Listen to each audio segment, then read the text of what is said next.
Welcome, everybody, to the Sunday School Dropouts podcast.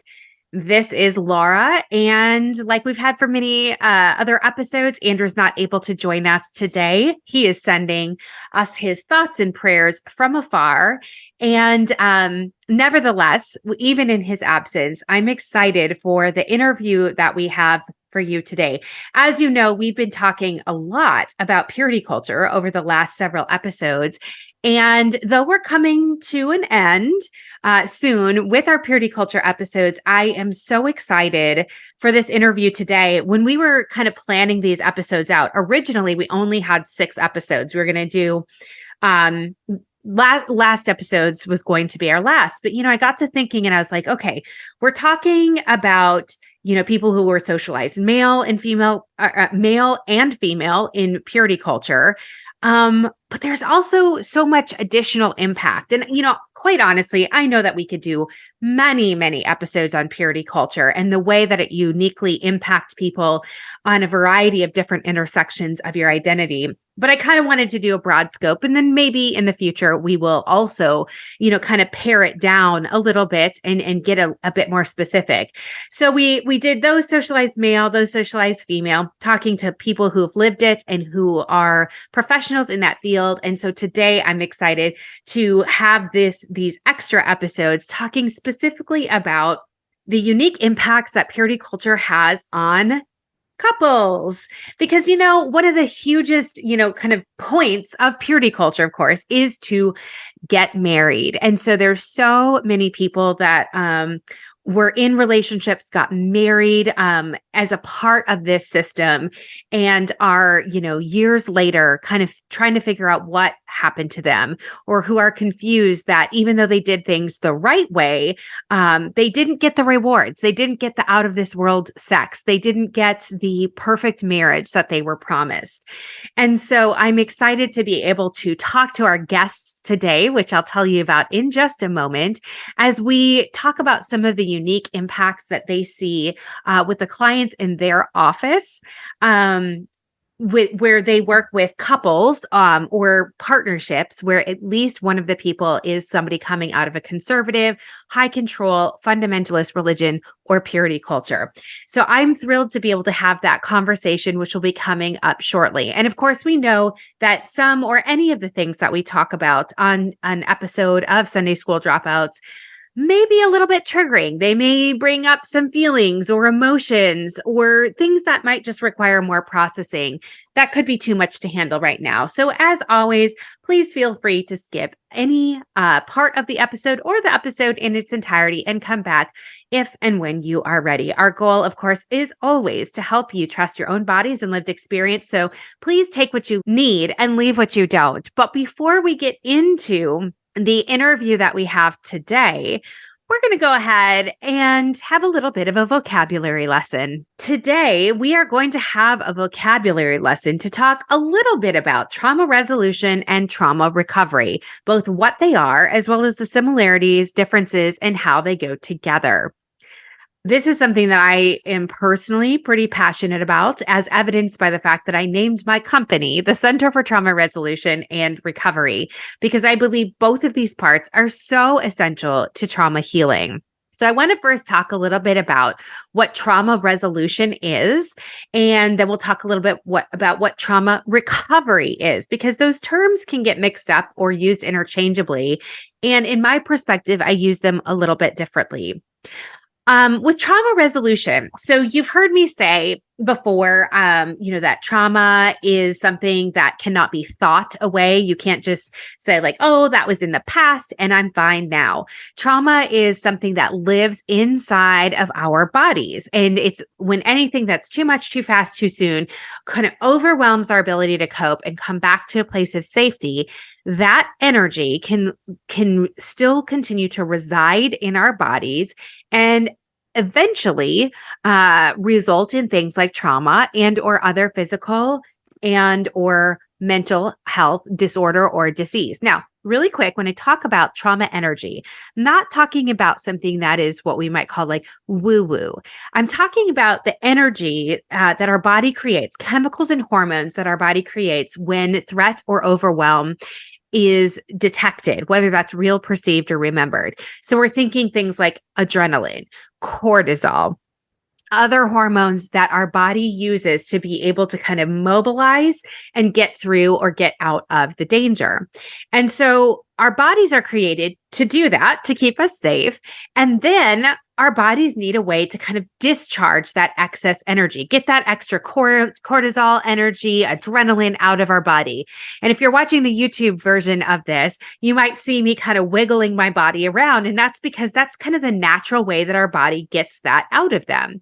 It kind of wiggles. Maybe we sway, maybe we scream, yell, cry, sweat, all those sorts of things. It's a way for our body to discharge the extra energy that's coursing through our bodies after something dangerous has happened, or the perception of something dangerous has happened.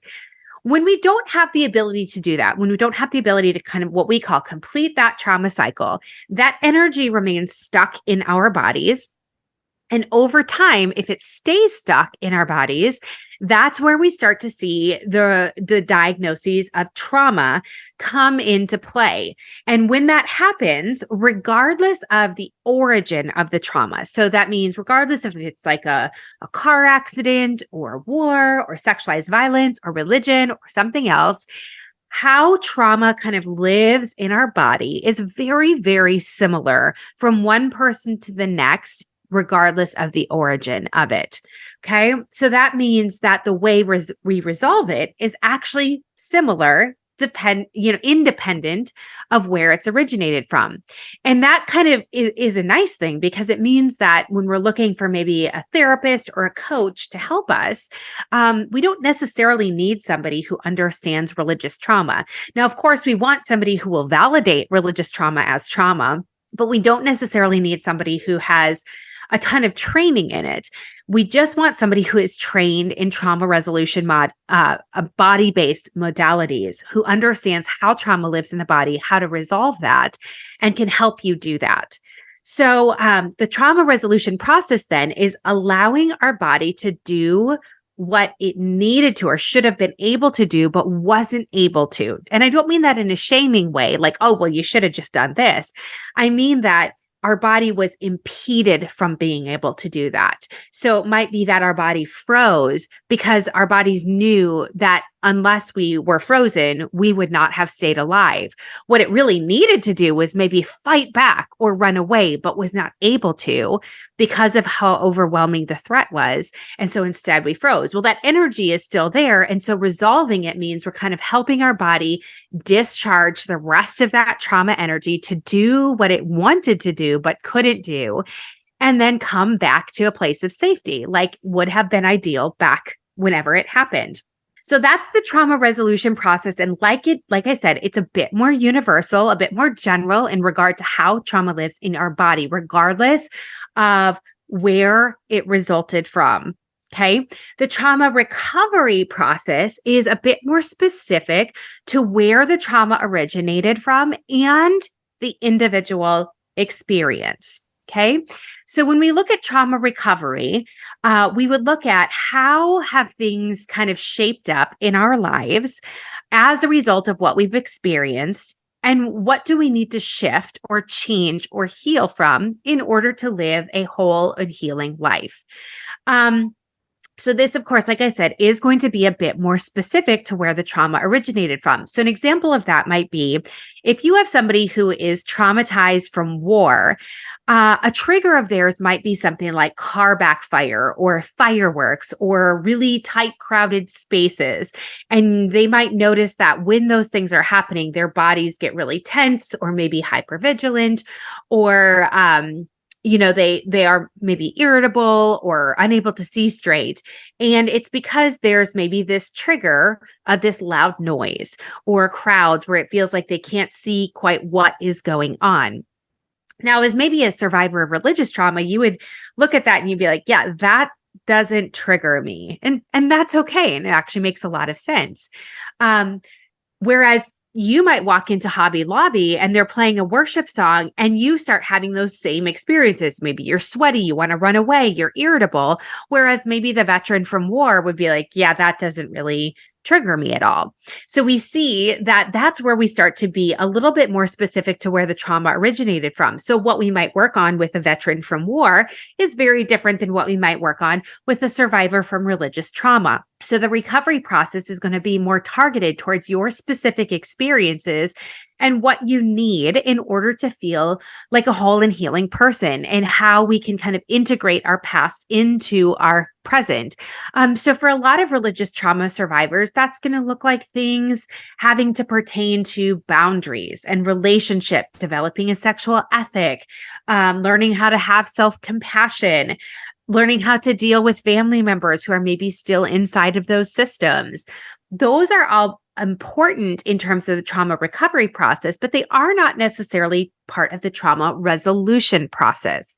Now, the one thing I'll say is, because I don't believe there's a specific step-by-step plan that everybody has to go through as it pertains to religious trauma healing. But I do think oftentimes it can be helpful to do the trauma resolution work first, because when we've done that, we don't have as much of that activation in our bodies. And we also do have access to other skills and coping mechanisms that help us feel a sense of safety and connection to ourselves and perhaps other people.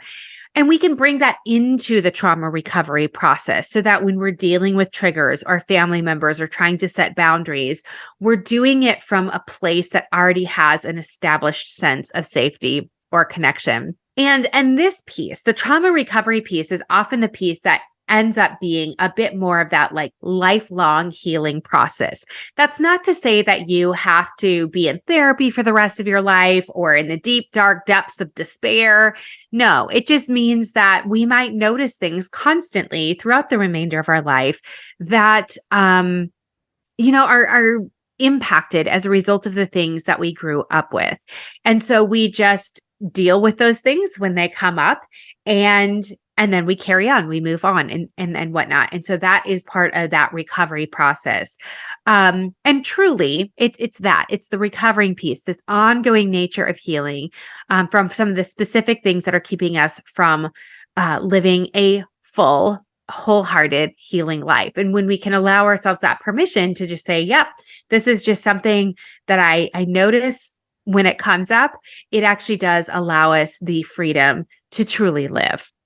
So there's a little bit about trauma resolution and trauma recovery. Hopefully that helps in your understanding, not only of what those two concepts are, but of perhaps what's happening for you and the type of support that you might need in your own healing journey. Back in the thick of my purity culture days, the only thing I wanted was to get married. I mean, it makes sense, right? Since I was taught that the pinnacle of my life as a woman was to be a wife and a mother.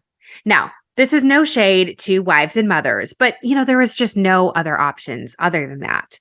There was this book out that came out in the early 2000s called Rocking the Roles, and it was written by the same author who started a group called Men's Fraternity.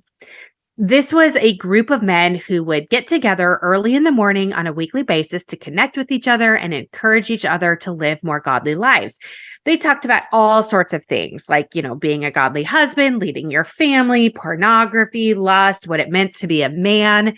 And then, of course, they hosted events. Since I lived in the North, like the way North, the events that they hosted were wild game feeds. Yeah. It was their quote unquote men's outreach event, as well as a way to get their sons involved. And so men from all over the community, even from hours away, would come to our church, and they'd bring all sorts of wild game that they had hunted throughout the year, and they would eat. And eat and eat and eat. And somehow one year I got to go to one of these. I think it was one of the years where they started to let the single daughters go so that the daughters could get a good idea of what a manly man was, the type of man that they should strive to marry. Men's fraternity was so popular that the creator of it came up with a version for women called The New Eve. Yes, you heard me right. A man came up with a curriculum on how to be a godly woman and wife. And he, not shockingly, had the audacity to be the teacher of it in the videos that were distributed to churches all over the country. Admittedly, I hung on his every word. By that point, I was in my mid 20s and single, which meant that clearly I was doing something wrong. I needed to do and change whatever was necessary in order to find a godly husband. I remember thinking that this teacher, this author, was incredibly progressive. He actually said it was allowable for a single woman to get a college degree and even pursue a career so long as it didn't hinder her from becoming a wife and eventually a mother. He surmised that having these skills could actually come in handy after the children were raised or in times of financial hardship, or, if there's ever a point where the husband couldn't work due to illness or death. I was elated at this permission that I had been given to pursue my academic and professional goals. And so I did. As instructed, though, I held on to these things very loosely so that they would never take the place of my higher calling of marriage and family. But I did just dive into school. That was over 15 years ago, and I'm pretty far into my career and still single. There was a lot of times where this was a source of confusion and shame for me. After all, I had done all the right things, and I wasn't holding on to my career with such a vice grip that I couldn't let go if the right person came along. But no one did. I'm still interested in a partnership, a long-term one even. Whether that will include a legally binding marriage certificate or not is not important to me anymore. But what is important to me is that the type of person and relationship I'm looking for now is the polar opposite of what I was looking for back then. I no longer see couples in my therapy and coaching practice now. It's just like way too much energy to have in the room for me to manage. But before I switched my client caseload over to individuals only, I worked with many couples who came to me specifically for support around the impact of purity culture on their relationship. Many of them had suffered years, even decades of shame and confusion. Many of them were promised out of this world sex as a reward for doing things the right way, but were not actually experiencing what was promised. Many were uncertain why they were even married to their partner, since so many of the reasons that they were married were no longer important. But with a couple of decades in and a few kids to show for it, they felt relatively trapped to be able to do anything else.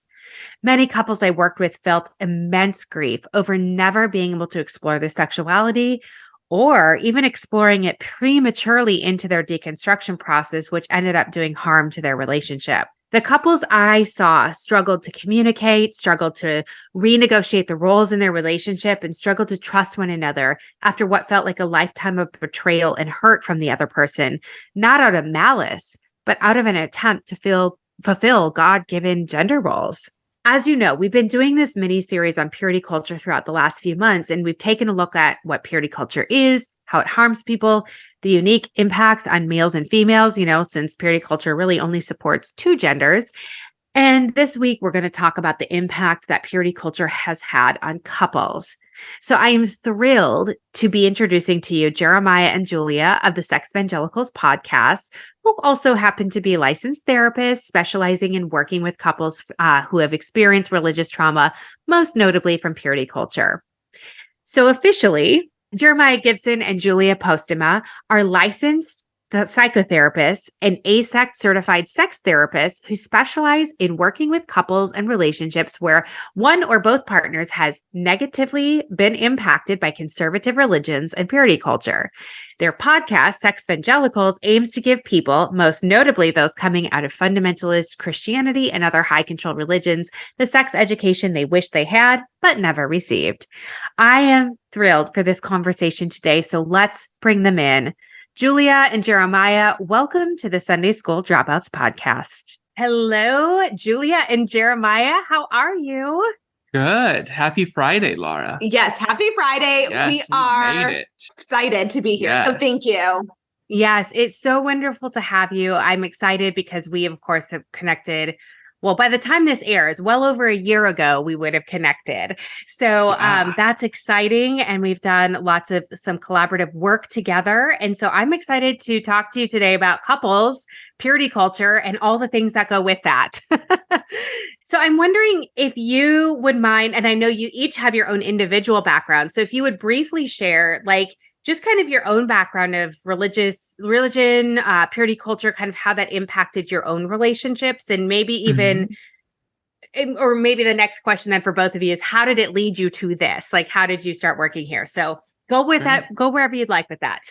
Great. Do you want to start? I'll start. Yeah, my story's a little shorter. So I grew up in a denomination called the Church of Christ. The Church of Christ is a denomination of about 2 million, actually very popular in Nashville, Dallas, and then just kind of smattered throughout the rest of the U.S.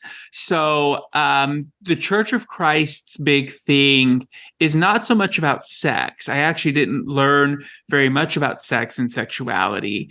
My parents didn't talk much about it. I don't remember very much about sexuality, about contraceptions, even about some of the more mainstream purity culture models that you've talked about on the podcast.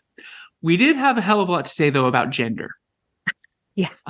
So story that I tell is I was 7 years old. And I was at a small group with some families that were a part of our church. And there would be times where I think there's like 5 or 6 families, all of whom had girls. And there were times that none of the additional men would show up. My dad had to work, or quote, had to work. Who knows if he actually was working, but whole other conversation. And there would be times to lead a devotional. And the adult women in the church, my mom included, would say, Jeremiah, you're the only boy. You have to lead the songs. Okay, Wow. you have to lead the prayers. Keep in mind, I'm 7. Oh, God. Thankfully, I know how to read pretty well at this stage. Otherwise, the whole system would be screwed. Yes. But one of the things that I learned through that is early on that men are expected to be in leadership positions. Penis owners are expected to be in leadership positions. So not just from the fact that churches very seldom hired women, but even in informal structures, boys, men were expected to play leadership roles, and women were expected to sit in the background, to be quiet. And men and women, the adult men and women in my life, both worked together to promote that system. And so a lot of my childhood, from early elementary school through high school through college, involves me like leading things, both because I think that's I learned that that's what the expectation of men are. And I'm also a fairly driven person. So combined, those two factors combine to this kind of psychology where I have a high expectation on myself that I am expected to run shit.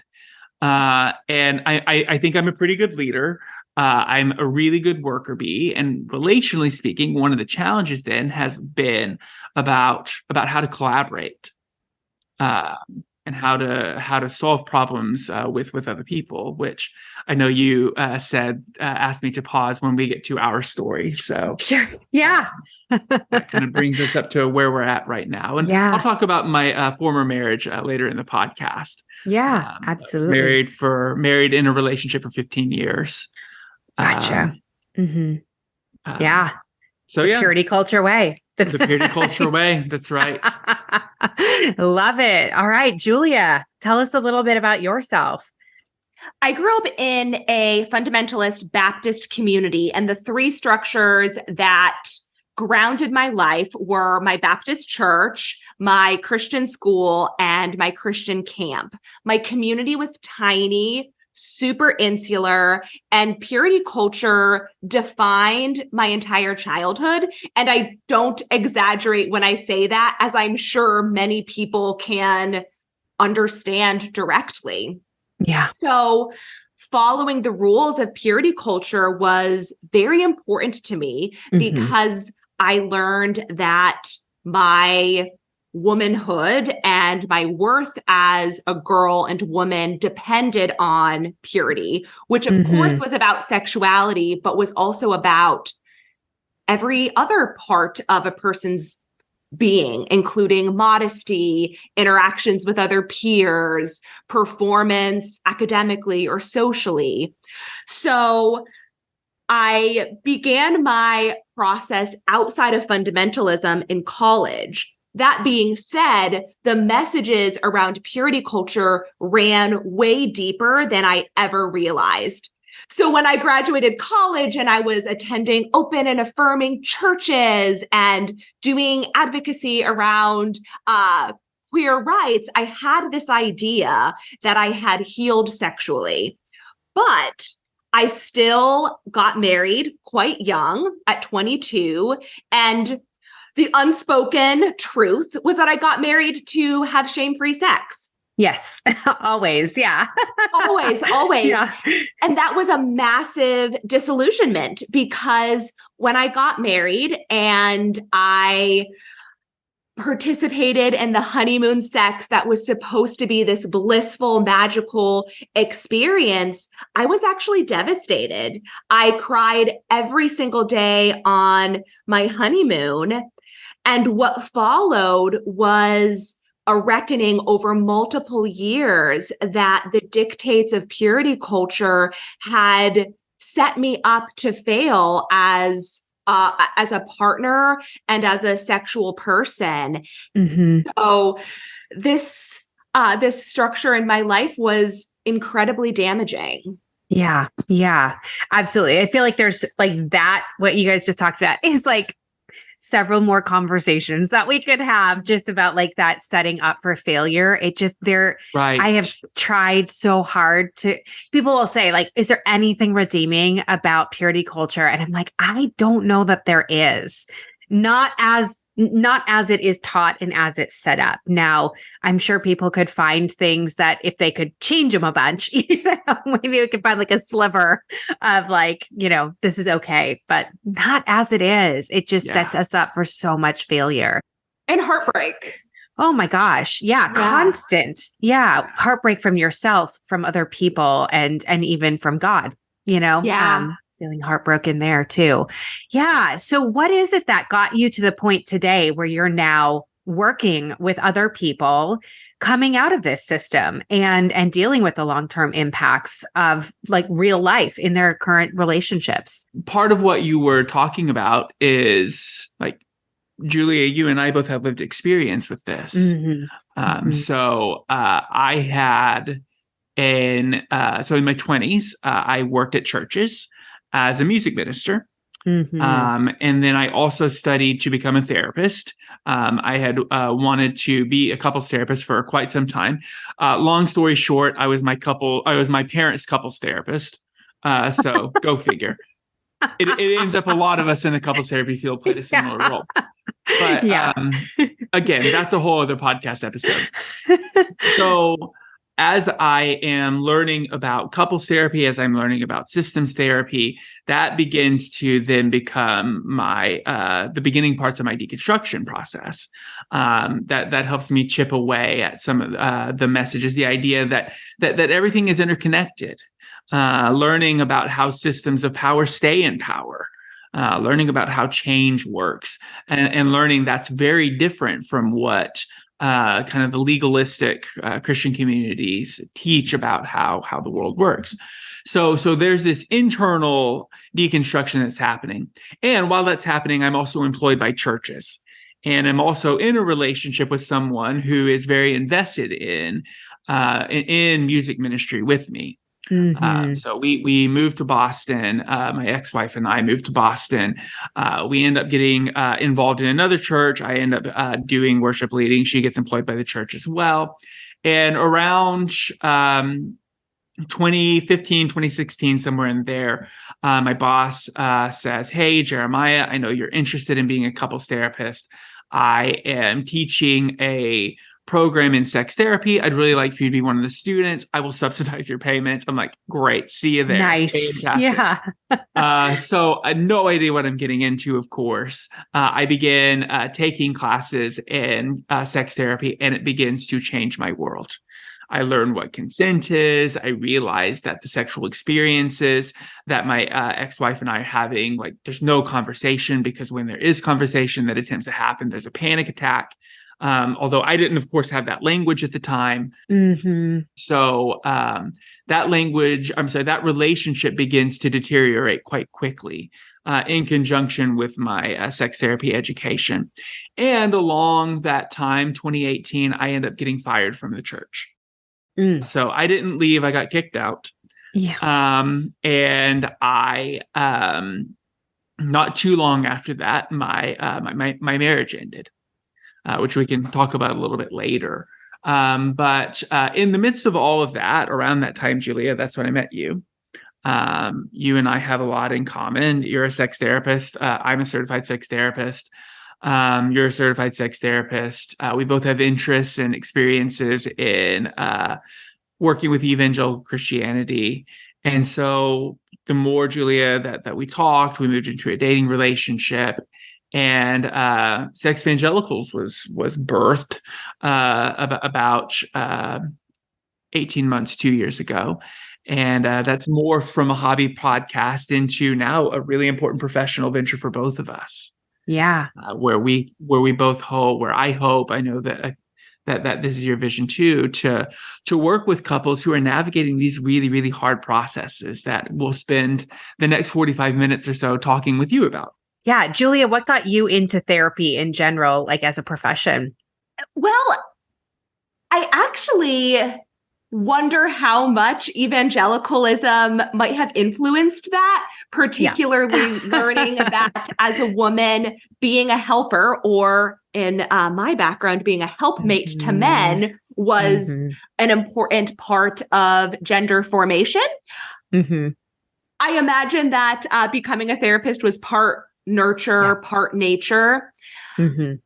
Ultimately, my marriage did not survive the negative impact of purity culture. So both from my professional training experience and my lived experience, I'm really passionate about helping folks navigate what it means to be in the context of all different types of relationships, be that a partner or a friend or a dating person or a family member. I did go to sex therapy myself, and I learned a huge amount.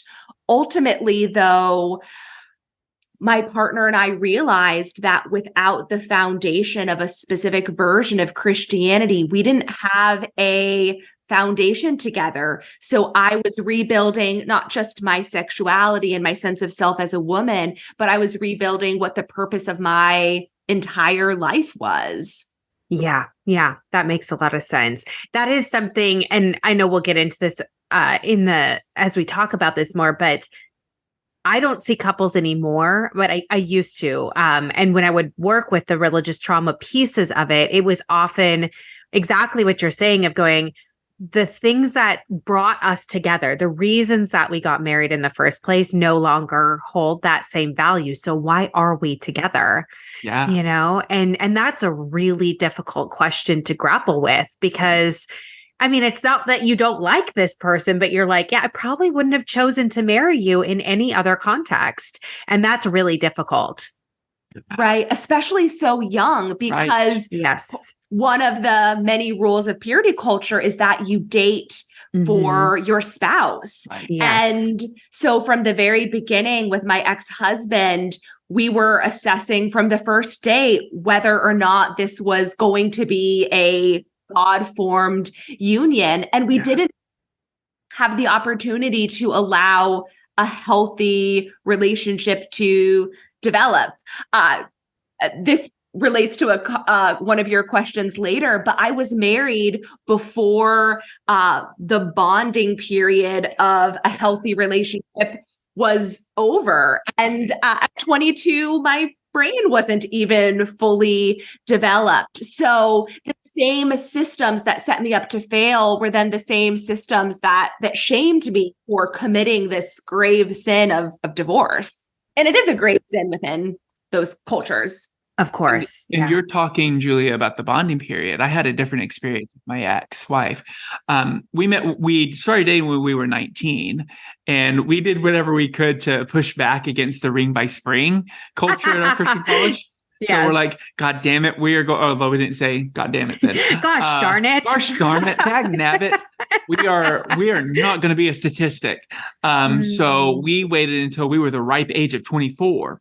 rebellious,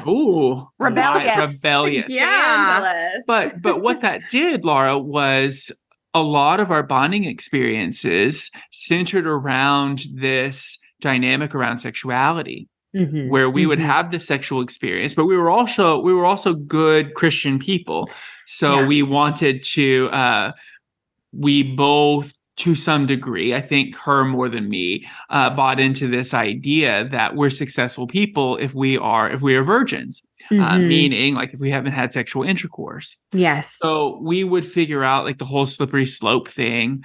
Yes. Real Sex by Lauren Winner was unfortunately too important of a book in our relationship. I want to burn that book in the pyres.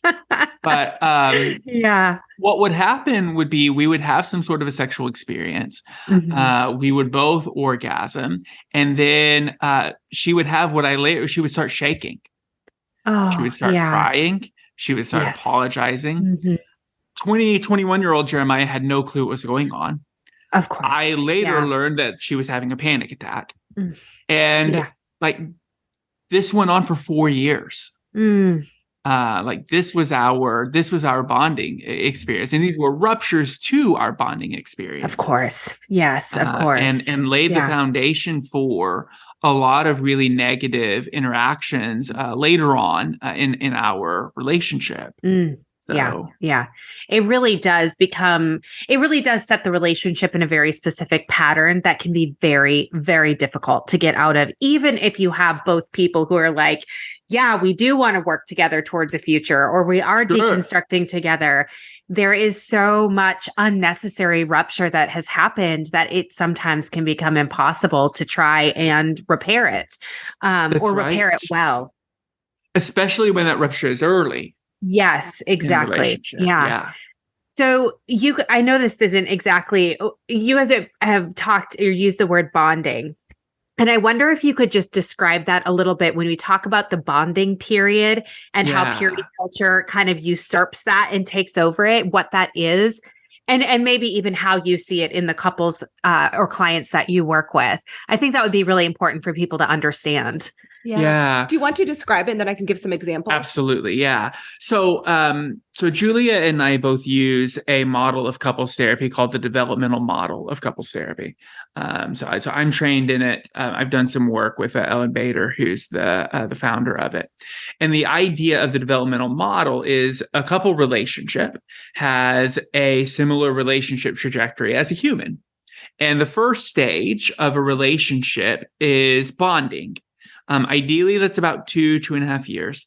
And the purpose of bonding is to find similarities, is to find things that you enjoy together. Often sexuality is part of that, though not always.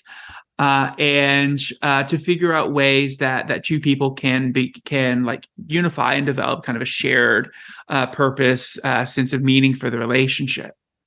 Now, what happens over time is that around the 2-3 year mark, a couple begins to realize, there are some differences between the two of us.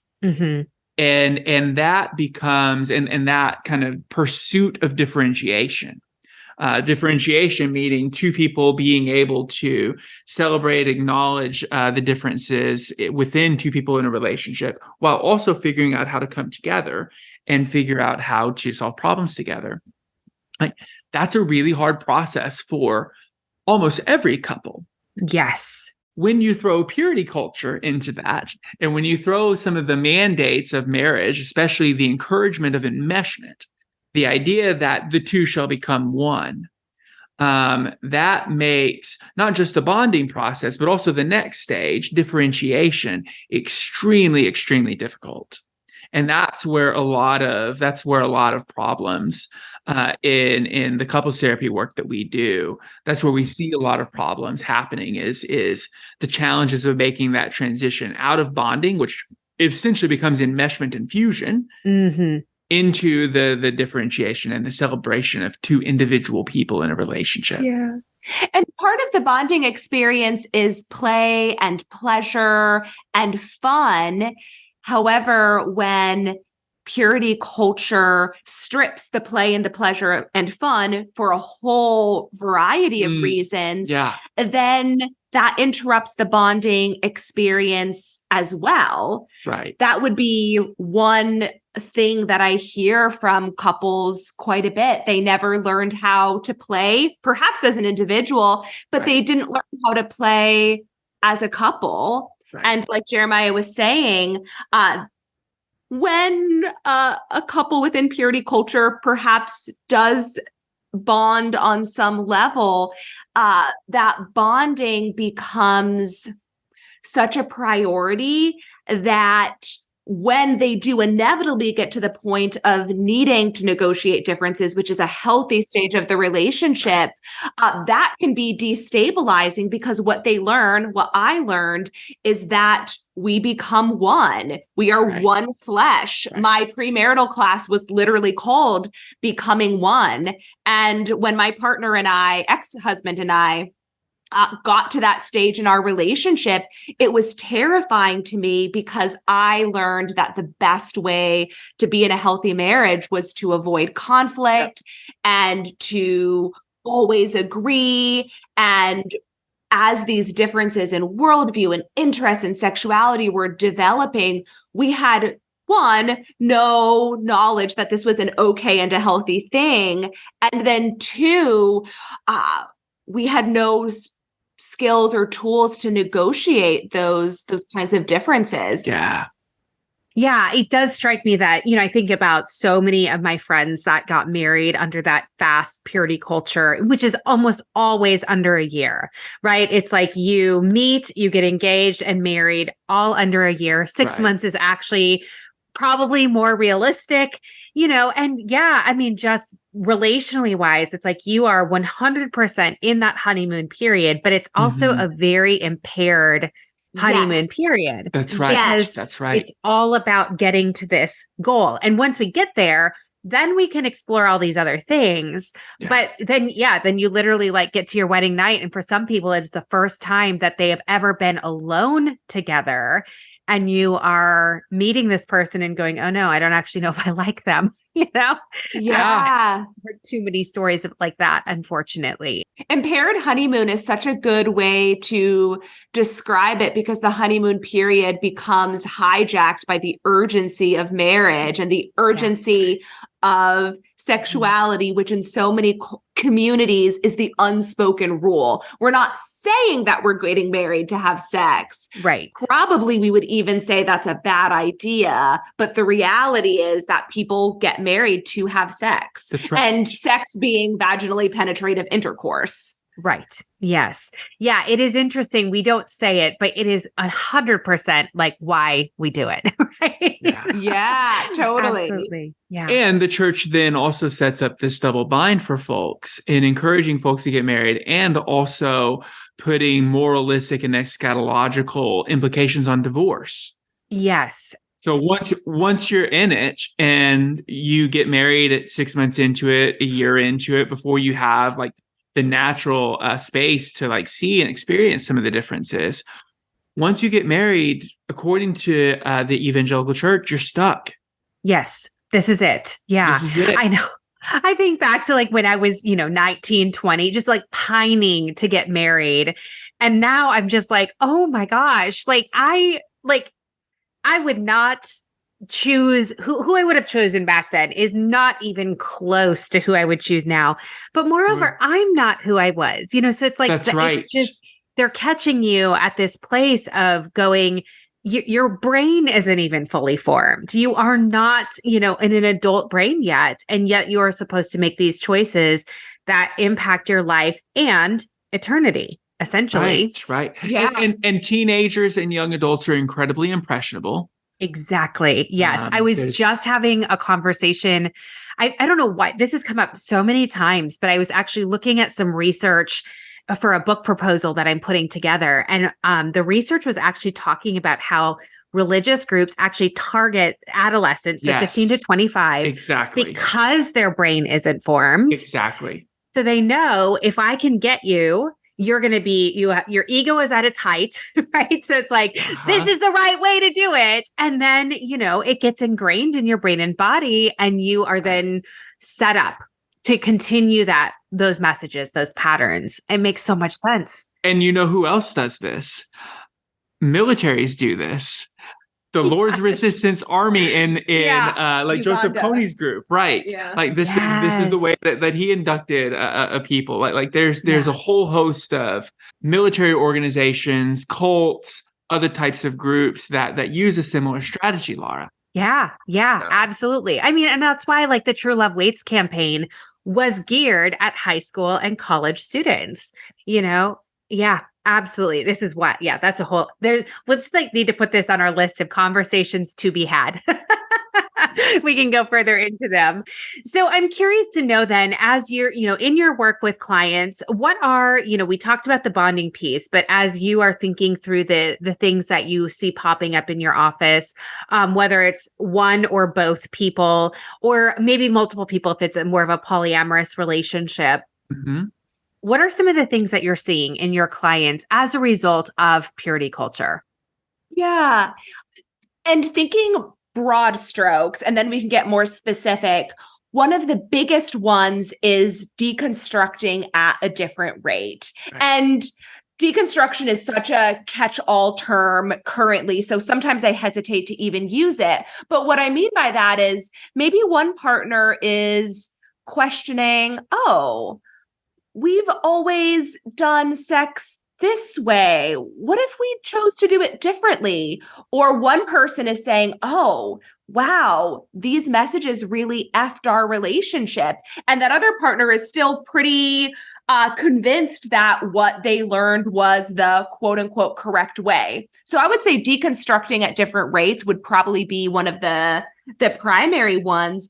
And then the other really big one would be unlearning gender roles. Right. And not just unlearning, but then reconstructing a new relational structure in which you can have new routines and rituals and interactional patterns. Those are the top two that I'm considering. What about you? And Julia, just to add to that, the ability to make decisions, not only based on expected gender roles, but making decisions based on preferences, traits, desires, those types of things. I those are the two that I thought of as well in this question. So. Yeah. So specifically then with the gender roles, are there certain things that you see come out? Because I know there is a big renegotiation, that piece of like, what does it mean to be this gender as it pertains to me as an individually and how that looks? Is that, with your couples, is that a matter of like a redivision of labor? Is that, what does that kind of look like as you see it in your clients? Yeah, I think the first part is breaking down the double binds that men and women experience individually, and then what to do in the relational context. So something that we talk about on the podcast is for men, they have this double bind that on one hand, they are dominant sexual aggressors who have high libidos all the time. And that is simultaneously the way God made them. And they also have to fight it. So that's a real mind F or a mind dilemma, depending on how you edit this podcast. And then for women, this double bind is that they are these asexual, passive, demure, submissive people.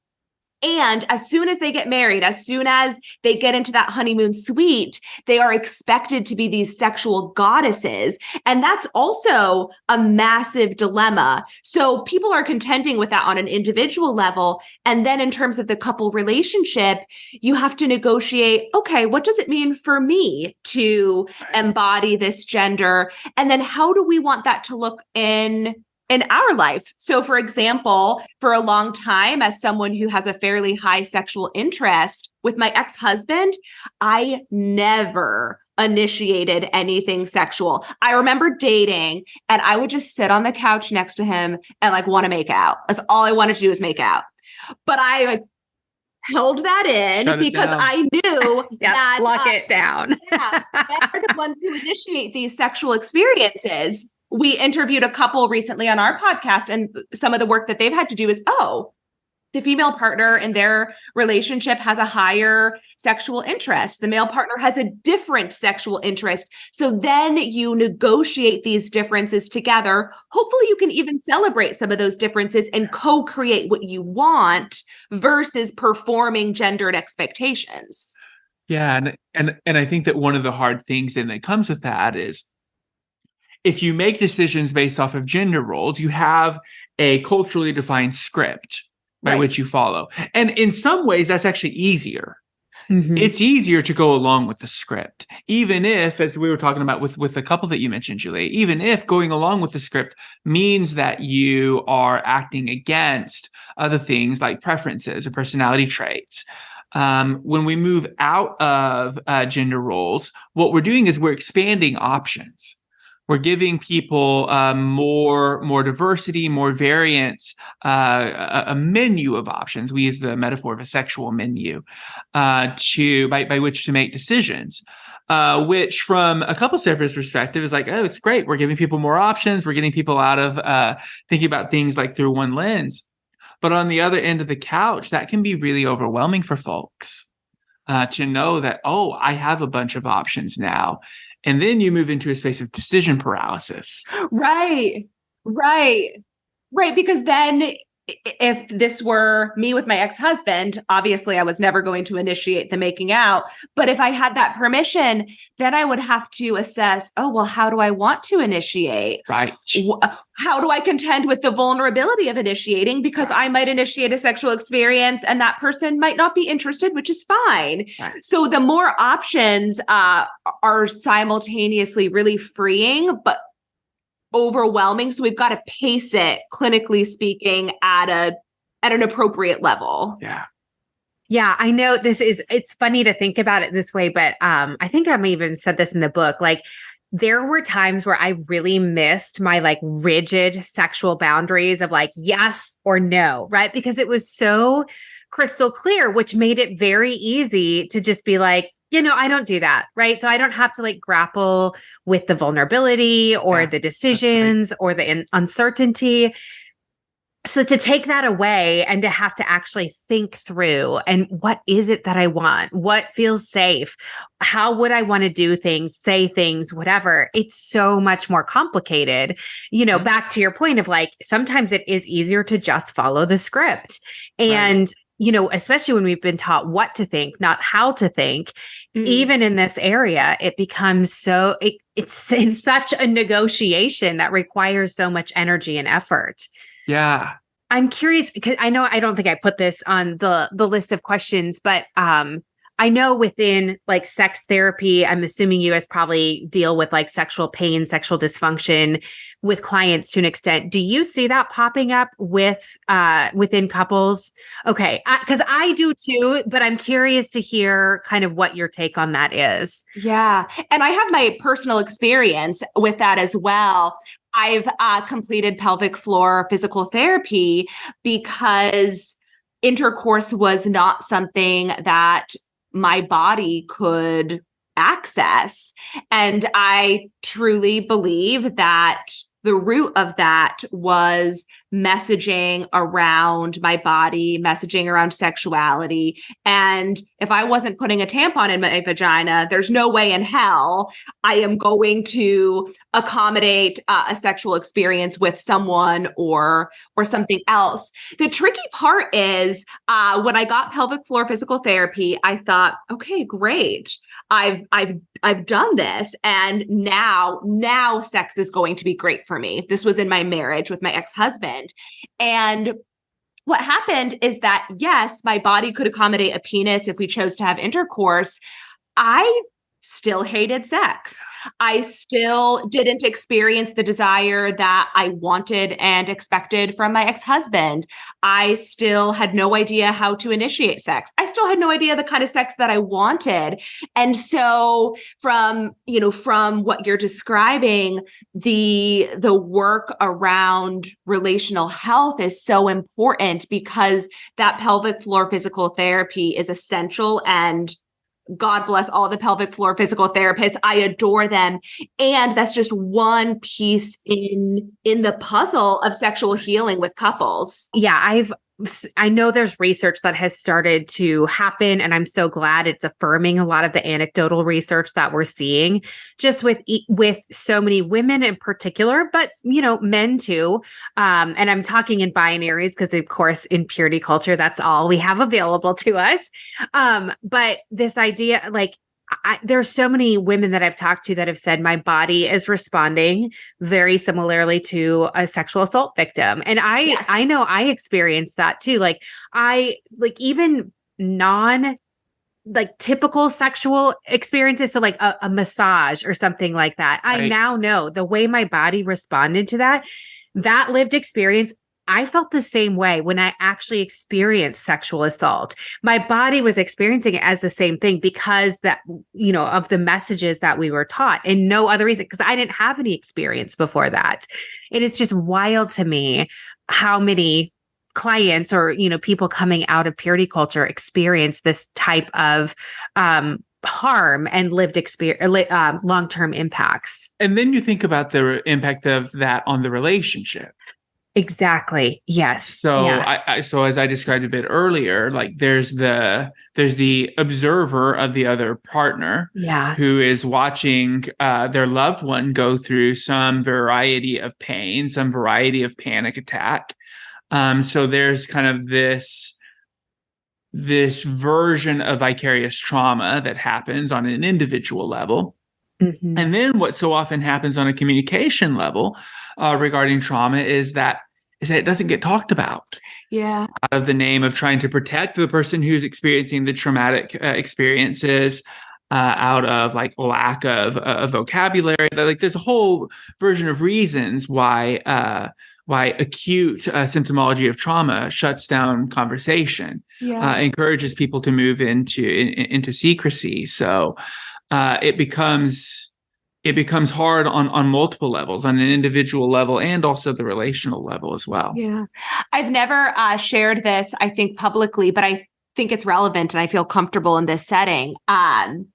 Before I had pelvic floor physical therapy and I was having sexual experiences with my ex-husband that were really painful. There were times that we would be having intercourse. I was in pain. My partner could see me in pain. He didn't want to hurt me. Right. He suggested that we end the experience. And I said, no, keep going. And so my partner was in this double bind because he could choose to continue this experience that was clearly deeply painful for me on all kinds of levels, or he could disengage from the experience knowing that I would be devastated because that meant I was rejected. My self-worth was depleted. I was not desirable. And then I had the choice of, I can continue this experience that is deeply harmful and painful and traumatic and then still perform what it means to be a woman, or I can stop this experience and then have the devastation of what it means to not be able to engage sexually. And that's why, even though I am divorced from this partner, that's why the sex therapy and the couples therapy that we did together was so helpful, because the therapist was able to say, hey, here's the pattern that's happening. Here's how you're both stuck in these awful scenarios. And let's talk about what we can do differently. So that's something that I see with my couples in therapy quite a bit as well. And it's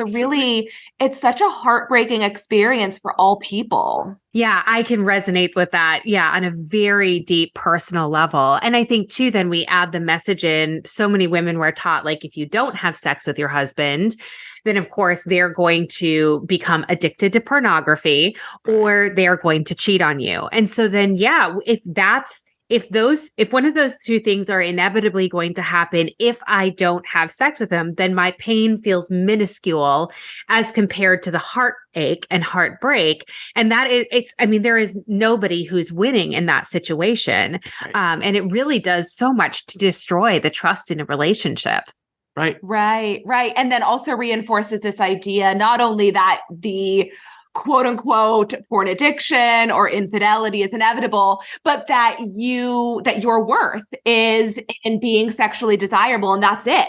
Because, God forbid, your partner have a different sexual interest, that would mean that you are worthless now. And like you said, who wants to be worthless? And so when folks sometimes say, and I received some messaging about this myself, is, well, it's just sex. If it's not good, that's not great, but like it's just sex. But within purity culture, sex is everything, and your worth is everything. And so those experiences that we're describing have devastating consequences on the relationship, on the sense of self, on individual and like systemic functioning. Yeah. And then with men, I see one of two things often happening. I see men who experience, Julia, what you're talking about, what I've talked about, have an immense amount of empathy towards their female partners, of men, of course, who are in opposite context for this conversation, and want to move into these feminist, egalitarian types of spaces, but have also learned these messages that like sexuality is makes men monsters. The pursuit of sexuality aligns with some really horrific types of behavior. So men get put in these double binds then of I want to explore sexuality, but I'm afraid that if I explore and initiate sexuality, that my partner's going to that's going to reinforce this idea that I'm a sexual that I'm a sexual monster. Yeah. I had the experience in my former marriage, like later in the relationship, where my partner would say things like, "You initiate sex all the time. Why do you want to have sex with me?" And messages like that kind of reinforce this idea that I have to like keep my sexuality underground. Yes, yeah, under control for sure. Yeah, it's so sad. And then there are men who want to, and typically those types of couples almost exclusively avoid conflict. And then there are men who are invested in keeping the gender hierarchy together. And that's where a lot of times we see more of the abusive kind of domestic violence, intimate partner violence related types of behaviors. Or entitlement. That's right. That can have really nasty, more overt types of impacts. Oh yeah, particularly for female partners, and we see a lot of dependence on conflict, especially in that case from the male partner, in the name of trying to keep the gender hierarchy of like I am the man, I am expected to want to have sex.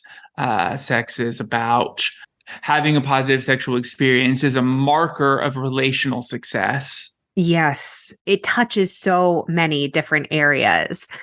So a thought came up while you were talking, and I know this is deviating a little, but I'm curious to know too, with this, as you're working with couples, oftentimes because there was only very rigid options in purity culture, cisgender, heterosexual, lifelong legal marriage, right? Like that doesn't leave much room for exploration. And there's a lot of assumptions that go with it, that everybody is cisgender, everybody is heterosexual. If you are not those things, that's a you problem. Sin, it's a sin thing, confess, repent. I know that there's a lot of couples that I've worked with that have felt a big sense of fear and betrayal of going like, I didn't get to explore. I didn't get to figure these things out for myself. And are looking for ways to do that, even though they are coupled. Maybe just kind of speak to that. If you've seen that, how you handle that with couples. Yeah. The first thing that I would say is that there's a lot of grief there. Yeah. And one of my professors for my sex therapy training program said sex therapy is always about grief and loss. And so I know, Jeremiah, you can touch on the exploration piece because I know you've got some important insights there. But first and foremost, you've got to grieve that. And even if, let's say, you find new ways to explore, maybe you explore within the context of your partnership, maybe you open the relationship to other sexual partners, maybe X, Y, or Z, maybe you do have those options available to you and you can negotiate them. Even if that is the case, which is fantastic, you still grieve the developmental loss. That was language that a different therapist had used with me when I was describing my growing up experience. She said, sounds like this created for you a massive developmental loss, and that's worth grieving. Yeah. I'm also thinking, Julia, you and I were at the World Association of Sexual Health Conference in November. And one of the workshops you and I attended was about asexuality. And the question that the presenter proposed at the end is, what if we had the assumption that all people that we were working with were asexual? And if we had the assumption then that a couple that we're working with didn't want sexuality to be a part of their relationship? Because there's an assumption in couples therapy and sex therapy that that's something that every couple wants. And this idea that they explain as a compulsory sexuality. Okay. Yeah. And so one of the things that I think is helpful, Laura, to answer your question is being able to zoom out and say a relationship can serve all sorts of functions. Relationship can serve functions of like financial caretakers or family caretakers or co-parents. Or sexual partners, or sexual partners that include BDSM, sexual partners that don't include kink and BDSM. Like there's a whole lot of different functions that a relationship can serve, and there's an idea called relationship anarchy. And there's a tape. I've actually begun doing this with all couples in the first couple of sessions. Is here are some options as to the function of a relationship. Like, y'all tell me about what functions you want this relationship to serve.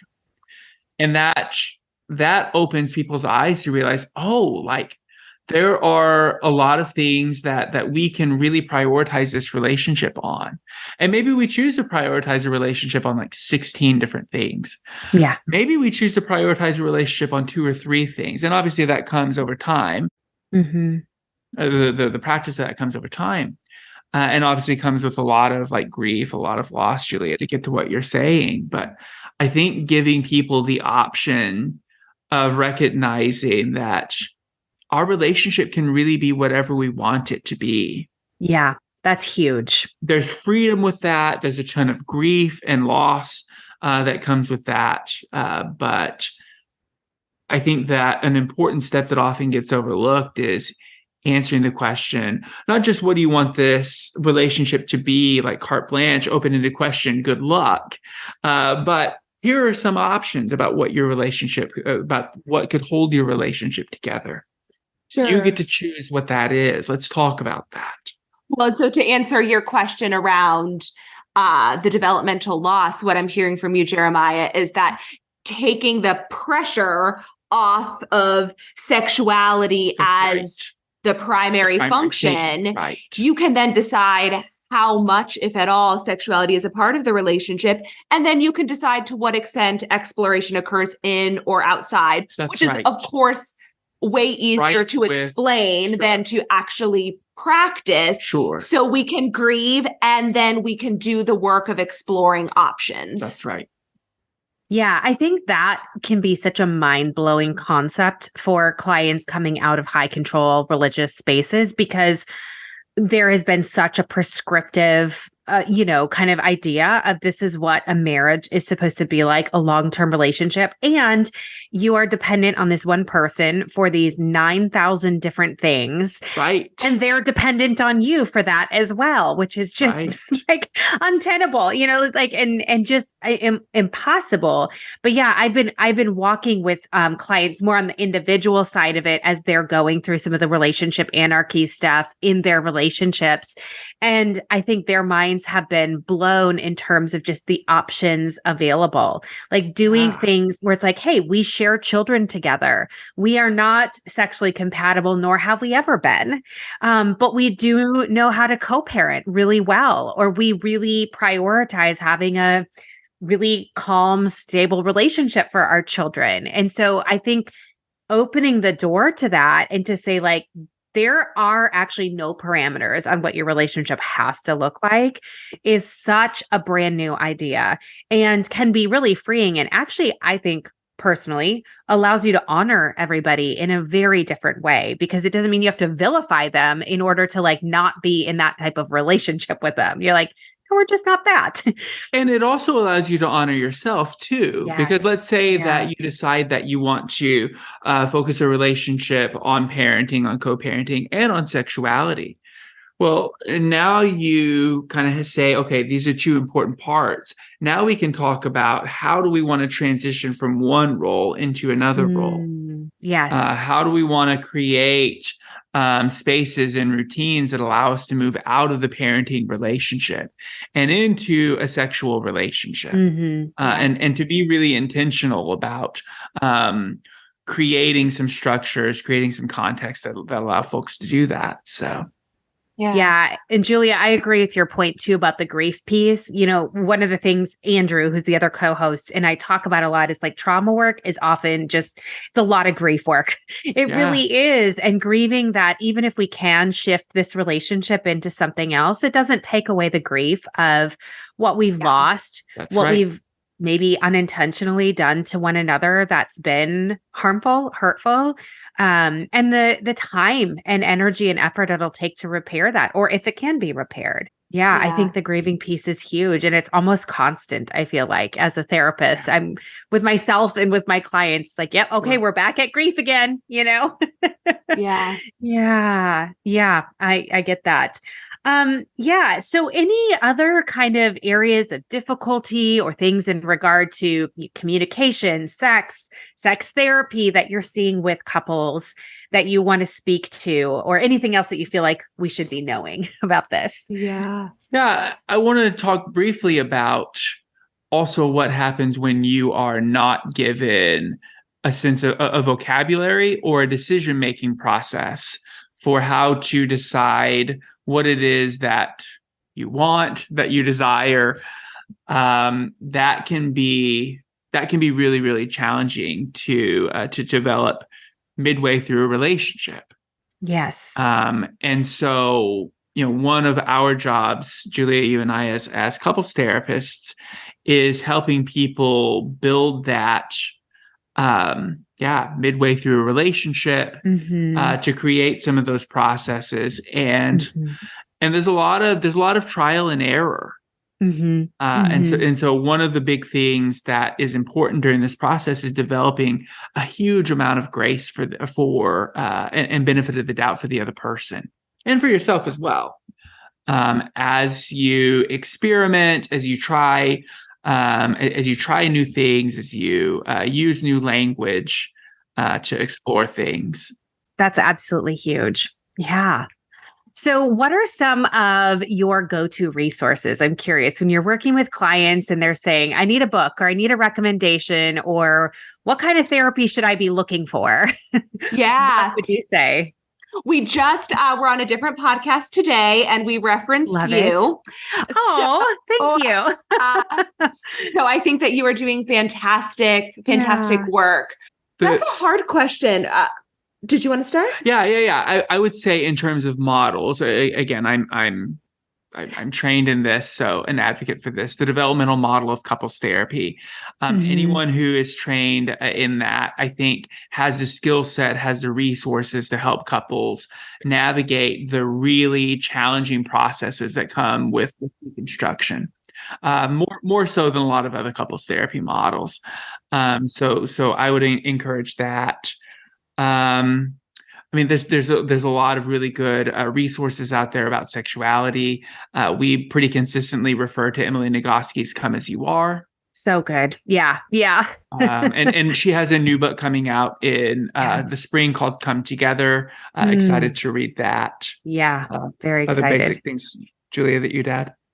Well, in terms of sex therapy, if clients are really wanting a certified sex therapist with advanced training, the ASECT website, which is aasect.org, That's right, is a good resource. And that website will have a link on the front page, find a provider, and you can find a certified sex therapist within your state. That's a great resource because you know that therapist has really good training in sexual health and sex therapy, and ASEC's requirements are pretty extensive. So they've done a lot of work. I will say, as a caveat, my first therapist that I saw when I lived in Ohio was a certified sex therapist, and she was not helpful to me and my ex-husband. So finding a certified sex therapist doesn't mean that you will necessarily find a great therapist or someone who's a good fit for you. A lot of people in the ASEC community are also pretty staunchly anti-religion. So if you use the ASEC route, I'd also encourage you to ask, what is your experience working with Christianity, with evangelical groups? Yeah. There's a portion of people who are. Obviously, you and I, Julia, there's a handful of other people too. So I would say that's a great resource to find a therapist who's trained in that. And just like you would interview any new therapist, if I had a concern around debilitating OCD or something, I would ask that therapist, what's your experience with that? Right. Yeah. And a sex therapist has all different kinds of specialty. So you can ask, hey, here's my concern. I grew up within a purity culture context. What's your experience with that? That's right. What can I expect from my work with you? So that might be one other resource to take. Yeah. Yeah. I love that. So I know we have a couple things left, but I'm curious to know, are there any other questions you wish I would have asked you today that you feel like our listeners might need to know? You asked great questions. We could keep talking for 12 hours, but this was fantastic. Yeah. Now, I don't know if this is something you have prepared, but one of the things we ask our professional guests to do is participate in what we call the Ministry of Healing, where we just kind of go through if there's an exercise or kind of a prompt or something that you might do with your clients, and whatever abbreviated version you bring it to this podcast today. I always like to tell the listeners that, of course, you do not have to participate in this. This is, just completely optional. So make sure that you take what you need, leave what you don't. And, always make sure you're probably doing these things in a safe place if you choose to participate, not operating large machinery, which, so many of us do, right? Yeah. Yeah. Yes, we did think of an intervention. I love the tagline of the Ministry of Healing. I was a part of a Pentecostal community for a while, so I'm quite familiar. So we wanted something, like you said, that could be very easily accessible and also really powerful. So when we were thinking about this episode and our conversation with you, we were considering, for folks who grew up in high control, purity culture contexts, any conversation about sexuality can be really challenging and sometimes do not go well. And we're all human, so that's fine. We can be gracious with ourselves and our partners. But we thought that a helpful intervention could be a very structured conversation about sexuality. And so we created 6 steps, but they're fast. It won't take long. We'll explain it really quickly. So in terms of having a structured conversation with a partner or partners about sexuality, we can start with Jeremiah, number 1. So the first step is to decide on a specific topic. And the key word there is specific. From our perspective, saying, I want to talk about sex is not specific enough. We got in trouble ourselves recently about that. So examples might be, what are my favorite places to be touched? What are my favorite ways to kiss?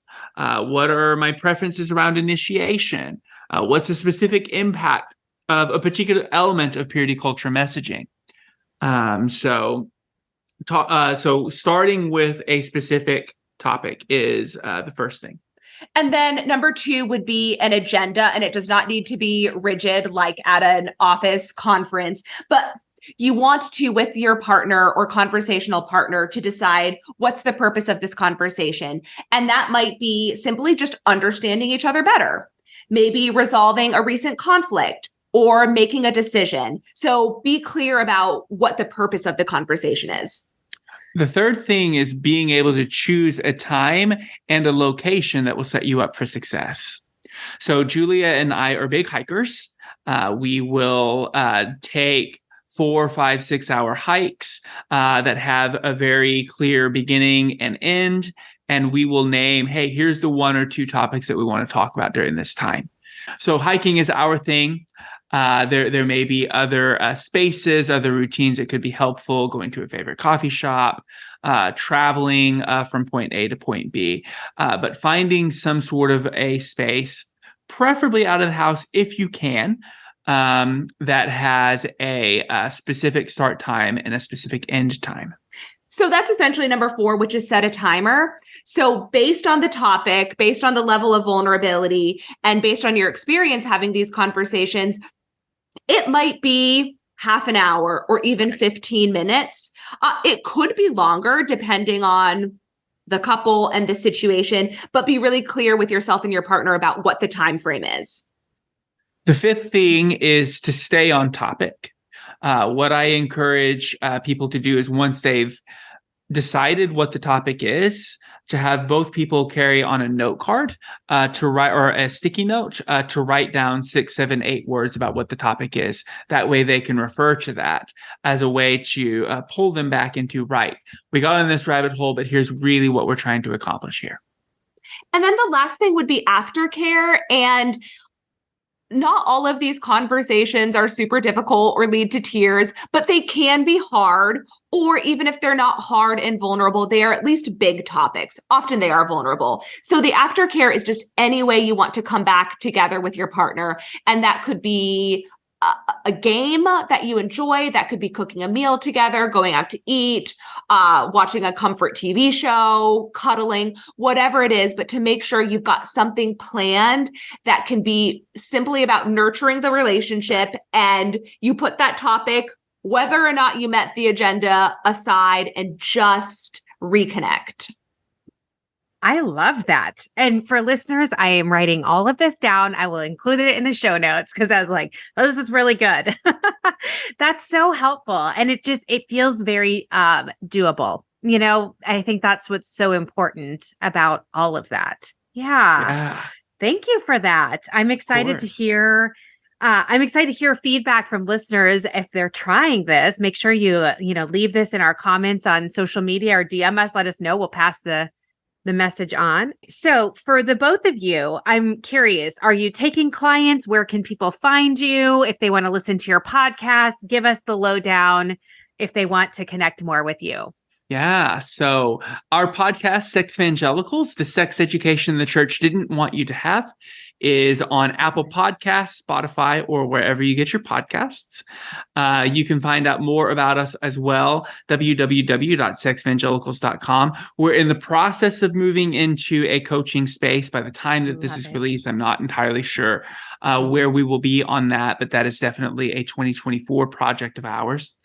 We are on Instagram and Threads at Sex Evangelicals. And then we also have a Substack called Relationship 101, which you can get more into some of the geekier, deep divey parts of relationships. Sexevangelicals.substack.com. So if you're interested in working with us, I would say just send us an email and we'll follow up with you. Sexevangelicals@gmail.com. Oh, I love that. Yay. Well, it's been so wonderful to have you here. I will I'll put all of that information in the show notes. But Julia and Jeremiah, thank you again for giving us your time. This conversation was so good. And I'm excited for everybody to hear it. Thanks, Laura. We really appreciate you. All right. Thank you again so much to Julia and Jeremiah of the Sex Evangelicals podcast. That was such an amazing conversation. I really, really loved all of the science that they brought into it, the psychology behind relationships and bonding, and just like so many of the things that we missed as a result of purity culture, natural human development. I think that's one of the things that I probably personally, when I think back to my own journey of like coming out of purity culture and learning how to be in relationship and tap into my sexuality, the one thing that I constantly wish I would have had more of was the developmental process. And so I love that Jeremiah and Julia hit on that in terms of like how important development is and leaning into a relationally in a developmental sense, bonding, and how it's okay to differentiate and to be separate from your partner, but also connected to them. There was just so much good stuff they had. And I love their exercise that they gave us at the end. Like I said, I took notes. They're all going to be, their points are going to be in the show notes. I'll make sure to put those on our social media as well. Because they're just so practical. And I think that it's so, regardless if you're in a partnership or not, these are some really, really wonderful questions to go through to help you structure any sort of a conversation that has a level of charge or intensity to it. I just think that can be so incredibly helpful. I am going to go ahead and we'll wrap it up here. Thank you again for joining us in our this episode on purity culture. I'm really excited because next week, as we do with all of our topics, we are going to be joined by a couple who's going to be sharing with us a little bit more on their experience of having grown up in purity culture, getting married in that, and then of course coming out of that, some of the unique impacts that they've experienced, how they've navigated through it, where they're at now from that lived experience perspective. I'm so excited for you to hear that conversation, as it is truly wonderful. And, if you haven't done it already, please don't forget to rate, review, and subscribe on Apple Podcasts, Spotify, or wherever you listen to podcasts. Your reviews mean so much to us, and it's what keeps this podcast visible and gets it out to the people who really need to be to have information like this. So with that, all God's people said, amen.